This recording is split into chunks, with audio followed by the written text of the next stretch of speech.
बहुत स्वागत है। शुरुआत करूंगा कुछ पॉलिटिकल क्वेश्चंस के साथ और बाद में थोड़ी चर्चा इकोनॉमी पर भी करेंगे।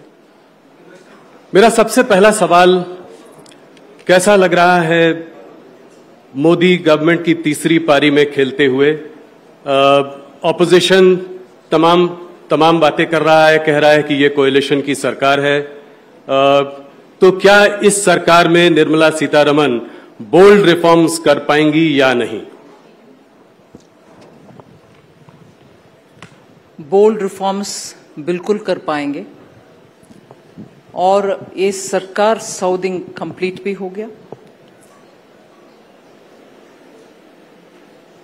कोई भी अप्रीहेंशन का आवश्यकता नहीं है। जैसे पहले अच्छा जनता के लिए स्कीम्स हो या सिस्टमिक रिफॉर्म्स हो, वो सब बिल्कुल चलेगा। 100 दिन पूरे हो चुके हैं। आपसे एक सिंपल सवाल पूछना चाहता हूं, इस सरकार की क्या उपलब्धियां रही हैं इन 100 दिनों में? पहले भी बहुत बातें हुई थी, 100 डे एजेंडा भी बना था, क्या क्या अचीव कर पाए हैं अभी तक आप लोग?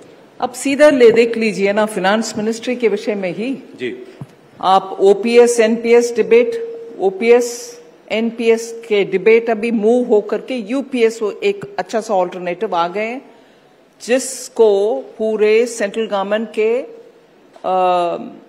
Employees federation of unions welcome कर चुके हैं। मैं उनको पूरे मन से धन्यवाद भी कही पार्लियामेंट में ही बजट सेशन में। उसके बाद details of the UPS has come out, जिसको हर वर्ग वेलकम ही किया है।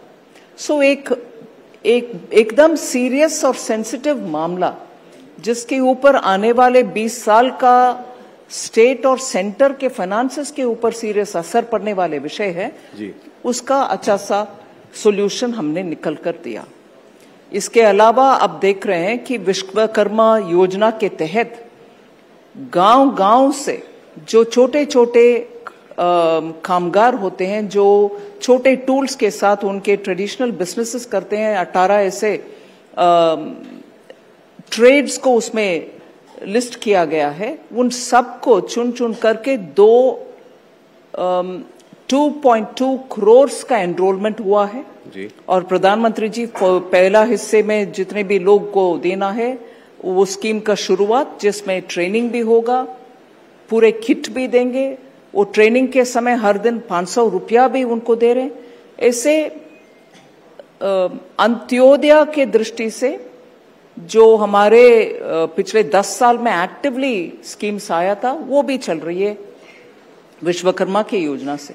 और बजट में मानती हूं वो 5 ऐसे ट्रेनिंग और एम्प्लॉयमेंट के लिए स्कीम्स हमने ले आए, जिससे 1 करोड़ लोगों को ट्रेनिंग और इंटर्नशिप के द्वारा जॉब अपॉर्चुनिटीज भी मिलने वाले हैं 5 साल के अंदर। उसको हम रोल आउट कर रहे हैं। और इसके साथ साथ आप देख रहे हैं एमएसएमई के लिए, माइक्रो स्मॉल मीडियम एंटरप्राइजेस के लिए, लघु उद्योग के लिए हमने 8 ऐसे स्कीम नहीं बोलूंगी, रिफॉर्मेटरी स्टेप्स ले आए, जिसके वजह से उनको बैंक से अच्छा बिना कोलैटरल लोन मिलने का हमने फंड भी क्रिएट किया। और अब तक हमारे देश में एमएसएमई का मेन प्रॉब्लम यही था कि वर्किंग कैपिटल तो मिल रही है बैंक से, मगर हमें बड़े इंडस्ट्री जैसे टर्म लोन नहीं मिलता है, जिससे हम प्लांट एंड मशीनरी का भी इन्वेस्टमेंट बैंक से ले पाएंगे जी।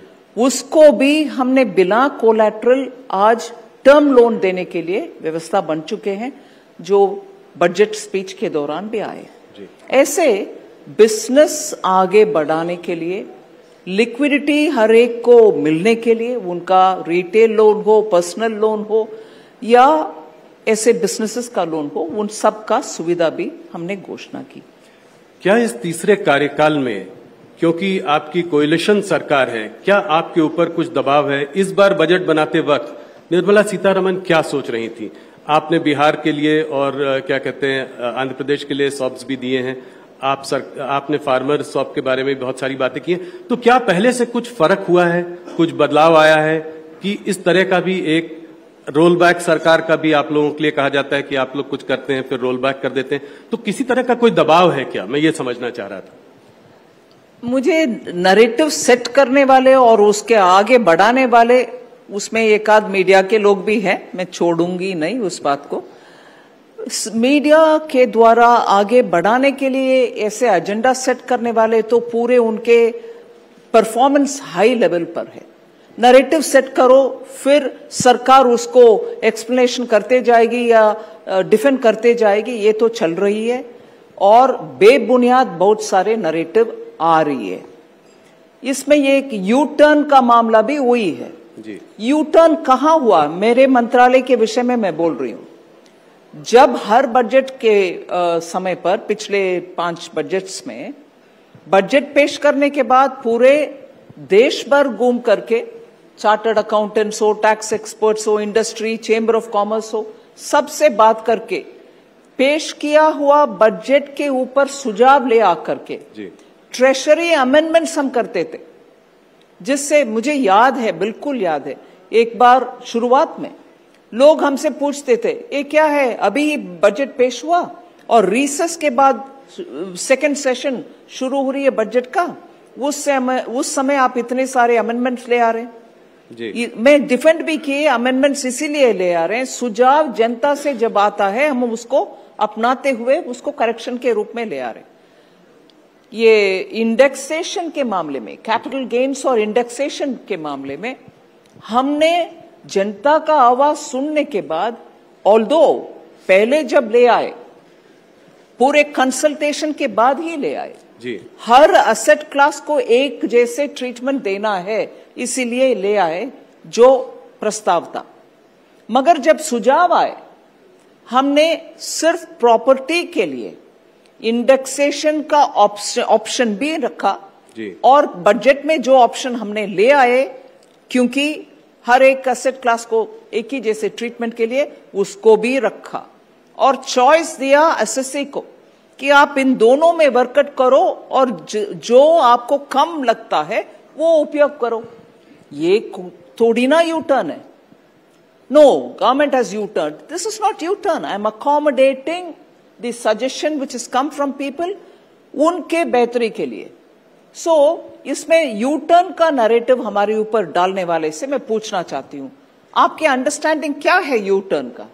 इसीलिए उस नैरेटिव को आई रिक्वेस्ट द मीडिया, आप भी आगे बढ़ाना है तो समझ लीजिए पहले उसमें सच्चाई है कि नहीं तो बढ़ाना बंद करिए।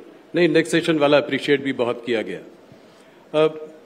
एक चीज ये समझने की कोशिश है कि और जो बोल्ड रिफॉर्म्स है, जैसे वन नेशन वन पोल जो कि प्रधानमंत्री ने जिसके बारे में बात की है, क्या इसको आप आगे बढ़ा पाएंगे इस सरकार में? इसमें कंसल्टेशन पूरे हो चुका है जी। और इसमें ये भी है, जनता मान रही है कि खर्च इतना हो रही है, साल भर हो रही है, हर राज्य में हो रही है, पंचायत के स्तर पर हो रही है, फिर भी इन सब का असर दूसरे एक विषय है जिसमें हम सब ध्यान देना चाहिए। हर चुनाव के 3 महीने पहले और 3 महीने बाद तक रिजल्ट आने, 3 महीने नहीं, रिजल्ट आने तक कोई डेवलपमेंटल एक्टिविटी उस एरिया में नहीं हो पाता जी। Then you seek permission from election commission, ये प्रोजेक्ट तो पहले से है, इसको चलने दीजिए, वो एडमिनिस्ट्रेशन का एक और हिस्सा बन जाता है। इसीलिए ऐसे डेवलपमेंटल एक्टिविटीज का रुकावट बार बार होना और हर चुनाव का उनके स्तर पर खर्च उठाना, ये सब नेशनली अवॉइडेबल एक्सपेंडिचर है जी। इसीलिए वो आइडिया का इनपुट इतने सारे और एक उच्च स्तरीय कमेटी के द्वारा, पूर्व राष्ट्रपति जी के कमेटी सुझाव आए हैं, जरूर इसको आगे बढ़ाना सरकार कमिटेड है, इसको आगे लेकर जाएगी। देश के हित में जरूर करना ही है। एक नेशन वाइड कास्ट सेंसस की भी बात ऑपोजिशन ने बहुत की थी चुनाव के समय में, सरकार का क्या मत है इस पर? इसमें पहले से हम बोल रहे हैं और बजट के समय में हम उसके साथ चल रहे हैं, हम उसके खिलाफ है, इस विषय से मैं ताल्लुक नहीं रख रही हूं अभी। सिर्फ इसीलिए मैं बोल रही हूं, बजट के द्वारा, इंटरिम बजट के द्वारा हमने स्पष्ट ये बात बोले, 4 ऐसे कास्ट है जिसके ऊपर ध्यान देना चाहिए। किसान, गरीब, महिला और युवा। सो इन चारों को हम अगर प्रोत्साहन देंगे, इसमें हर जाति शामिल है। हर जाति को आगे बढ़ाने के लिए इस रास्ते पर चलने में हम उस नजरिया से डेवलपमेंट को प्रायोरिटी देंगे, ना कि division between one cast and another. इस रास्ते पर माननीय प्रधानमंत्री जी ने वोट ऑन अकाउंट बजट में ही हमने इसका स्पेसिफिकली मेंशन भी किया है। जी, I'll ask you a few questions on the economy since I have you captive today. The GDP growth in Q1 at 6.7%. My question is the economy slowing down?